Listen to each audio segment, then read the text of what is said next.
Helping to provide insight into the Syrian crisis, we're joined now by James Gelvin. He's a professor of history at the University of California, Los Angeles. He's also the author of the Arab Uprisings, What Everyone Needs to Know. James, you watch and you write about the region. The U.S. president has telegraphed he's going to act. We don't know when. We don't exactly know what the plan is. But I want to ask, what do you think is going to happen and what should happen? Because they are two separate questions. You're absolutely right. They are two separate questions. What will happen is that Donald Trump has painted himself into a corner. He has to strike. The United States will strike. We will probably have the cooperation of the French and the British as well, and the non-military support of the Germans. That strike has to be carefully monitored, though.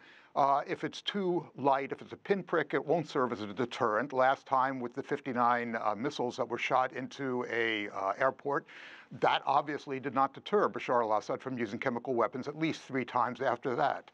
And if it's too strong, we run the risk of actually doing damage to some form of military operations of the Russians, personnel, or of equipment. Same thing with the Iranians as well, because this, after all, is a proxy war, and the Russians and the Iranians are heavily involved. So we have a real problem there. Then we have a further problem on top of that. If the United States does significant damage to the Syrian regime, to the Syrian capability of inflicting pain on the opposition, the United States is going to be acting actually to prolong a war which is virtually over by this time. It appears that the regime is in control of most of the country. It doesn't mean there's going to be peace within Syria, but what it does mean is that the regime will remain in place. So that over time, if the United States does degrade the forces of Bashar al-Assad, it gives the opposition an opportunity to try to regroup and rebound. No easy answers, in other words. Any idea what the Trump doctrine is when it comes to Syria? Because in March, in a speech in Ohio, he said we're going to be withdrawing troops from Syria soon. Now he's talking about a military strike. Yes, I mean, this is Donald Trump. This is a very confused reaction to what's going on in Syria. I think that if we want to see overall what Trump is trying to do in the Middle East, not just Syria, but in other places as well, it's to, Trump looks at what Barack Obama did when he was president and then does the opposite.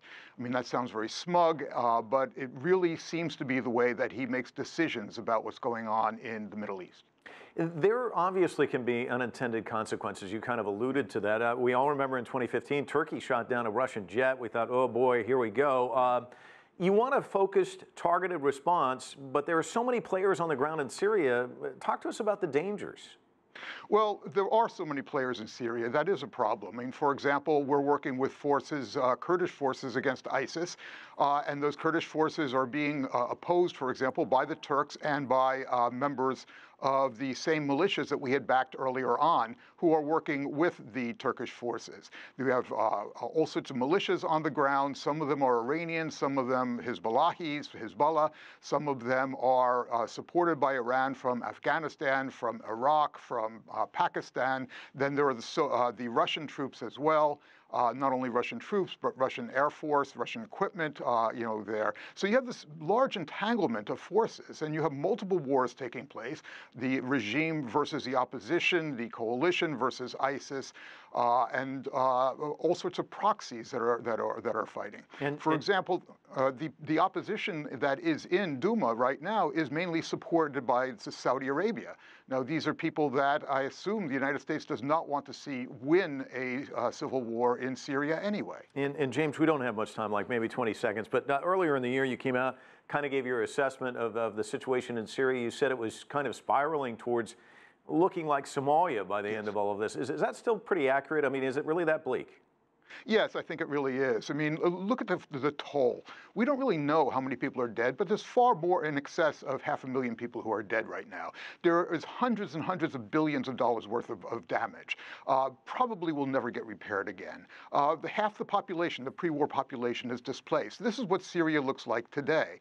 And then, of course, there's the inability of the government to actually take control over whole sections of the country. It'll be internationally recognized. It'll have a seat at the United Nations, but will it be able to rule effectively in places like Rojava, the Kurdish areas in northern Syria, for example, or in various localities in which opposition notables have pretty much seized control. I doubt that that's going to be effective. The one thing that has been taken care of is the caliphate is finished, but the ISIS fighters are still fighting on as an insurgency. James Gelvin with analysis. Thanks so much.